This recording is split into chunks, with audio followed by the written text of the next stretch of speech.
Penegasan itu disampaikan Kapolda Aceh dan Pangdam Iskandar Muda saat kegiatan olahraga dan silaturahmi TNI Polri di lapangan Belang Padang, Kota Banda Aceh.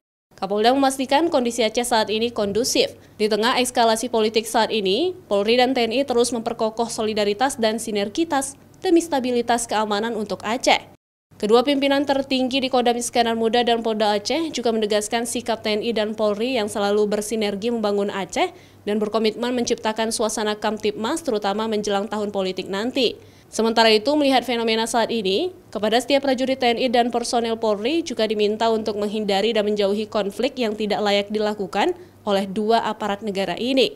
Kita sudah banyak melakukan kegiatan secara bersama-sama, sinergitas terus terjalin. Dan ini tetap akan dilaksanakan, bukan hari ini. Yang akan datang itu nanti akan kita laksanakan terus. Sinergitas ini harus tetap kita laksanakan, apapun itu bentuknya. Kita siap memberikan dukungan, bantuan secara bersinergi kepada kepolisian dalam hal ini. Terus kita akan bersama-sama seiring ya, untuk menjaga khususnya di Aceh ini stabilitas keamanan yang berada di Aceh.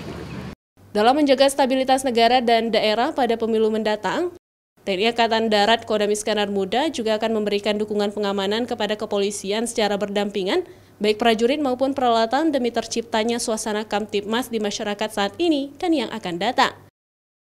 Mustajab, Kompas TV, Banda Aceh.